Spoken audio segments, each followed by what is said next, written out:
Hello guys, welcome to my channel optimus rider.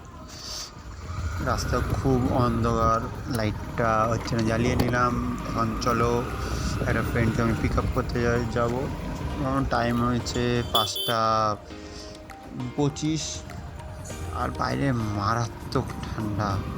ঠান্ডা বলে এই এই দেখো, একটা পাহারাদার দাঁড়িয়ে আছে। পাহারাদারটাকে সাইড করে দিলাম। এখানে অনেক পাহারাদার সব রাউন্ডে সব থাকে। তো এখন যাচ্ছি। বাবা, এত বড় গাড়ি এখানে হুট করে ঢুকিয়ে দিল, ব্যাপার কি? যাই হোক, চলো। মারাত্মক ঠান্ডা। এখন অয়নের বাড়িতে যাই, মানে আমার ফ্রেন্ড আছে অয়ন, তার বাড়িতে যাই, গিয়ে ওকে পিক আপ করবো। তারপর আমরা বেরাবো। ওখানে বলতে গেলে এই জায়গাটা অতটা ফাঁকা থাকে না, আজও অনেকই ফাঁকা রয়েছে। আরও ঠান্ডার মধ্যে ঠান্ডা রাইড করতে ভালো লাগে, আমার তো খুবই লাগে। তার মধ্যে আজকে সকালবেলায় স্নান করে আরও মানে বেশি ঠান্ডার ওপর একটু বেশি আমার ভালোবাসা চলে এসেছে। আমাদের ঠান্ডাও লেগে যাচ্ছে বাজেভাবে। তো চলে এসেছি ওদের বাড়ির সামনে। চলো, টার্নিং আমার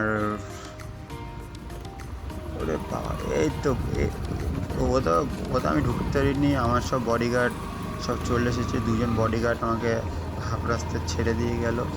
এবার বাকি রাস্তাটা আমি নিজে চলছি। আর রোড ব্রেকার, সত্যি কিছু বলার নেই। এই রাস্তাটা এমনিতে একটু খারাপ, সেইটা তো নয়। হ্যালো, চলে এসেছি ওপেরাক। এবং এই বাড়িতে পৌঁছে গেছি আমি। ওখানে অনেক বেড়াইনি, দাঁড়িয়ে আছি আর ঠান্ডা মারাত্মক লাগছে। মানে সকালবেলায় ওঠাটা খুব ডিফিকাল্ট ব্যাপার একটা হয়ে যায়। তারপরে বেরাবো ওখানে। ঠান্ডাও লেগে গেছে সকালবেলা উঠে, তার মধ্যে স্নান করতে হয়েছে, আরও বেশি ঠান্ডা লেগে গেছে। চলো, বেরাচ্ছে হয়তো। রাইট সাইডেই এত সুন্দর ভিউ দেখে সকালবেলা মনে হয় আমার ওঠাটা সার্থক হয়েছে। আর কিছু দূর গিয়ে একটা ব্রেক নেবো, কারণ কনস্ট্যান্ট অনেকক্ষণ ধরে চালিয়ে যাচ্ছে আর ভালো লাগছে না। এখন এই একটা চা ব্রেক নিয়েছি। Just look at the view. সেই মানে প্রচুর কুয়াশা, মানে জাস্ট এখনো যেতে হবে অনেকটা দূর। মানে বাইক সব দাঁড় করিয়ে রেখে দিয়েছি।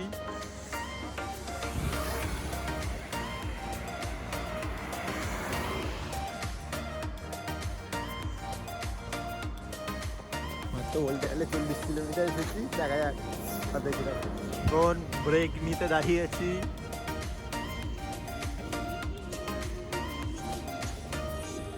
সেট আপ হচ্ছে, ঘুগনি মুড়ি হবে।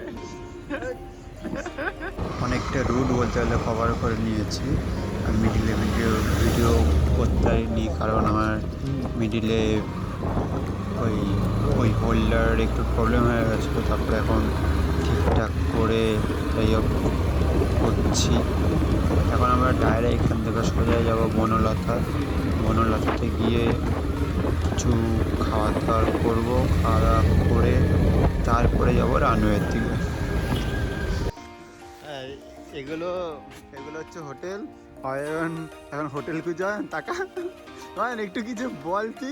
ওদিকে হোটেল খুঁজছিস? হ্যাঁ, অয়ন কিছু বলতে হচ্ছে না, অয়ন ফুল চাপে রয়েছে। ওটা কিস্তি দেবো, ঠিক আছে? তখন থেকে তো ক্যামেরা বন্ধ করে দিয়েছি, আর কিছুই হবে না। ওদের দেখতে কেন পাচ্ছি না কিছু? ওদের কিস্তি দে। এইটা তো আমি ইউটিউবে ছাড়বো, নিয়ে বা মানুষ যেতে যেতে আসবে।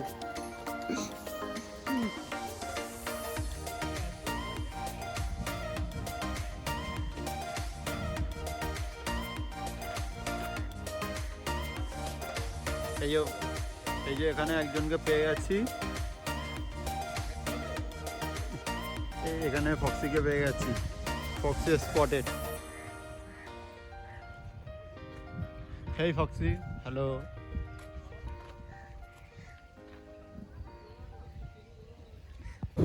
এখন আমরা যাচ্ছি রানওয়ের দিকে।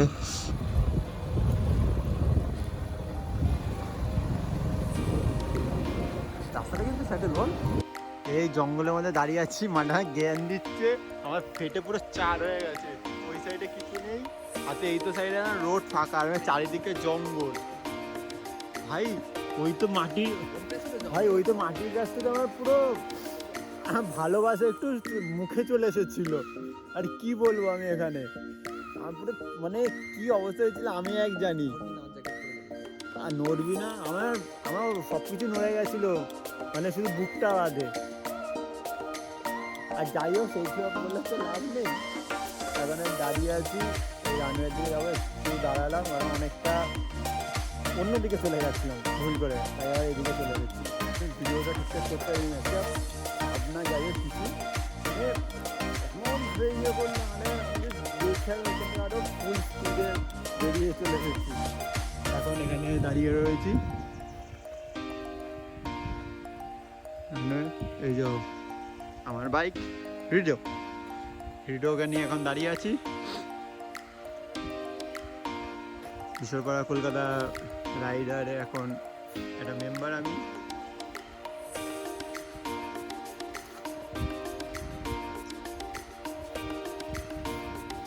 চলো বাদ বাকি যাওয়ার সময় আর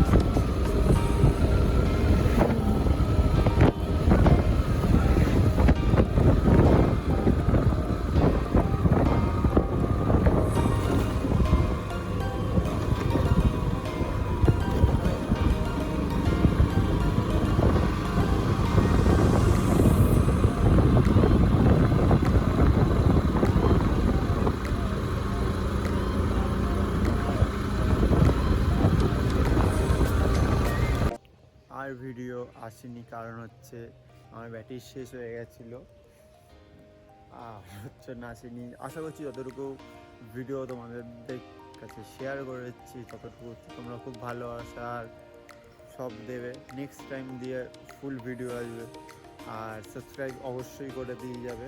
নেক্সট টাইম যে ফুল ভিডিও আসবে, এই রিসেন্ট আরেকটা ভিডিও আসবে, মানে ক্যাস্ট্রোলে ইভেন্টে ইনভিটেশন আছে আমাদের গ্রুপে। সো ওইখানে যাব, ওইখানেও নানা রকম বাইকারদের সাথে তোমাদের দেখা করাবো, এবং আমিও ফার্স্ট টাইম যাই হোক যাচ্ছি ওইখানে। তো যাই হোক চলো, এইটা বলেই আজকে ব্লগটা শেষ করা যাক। চলো টাটা।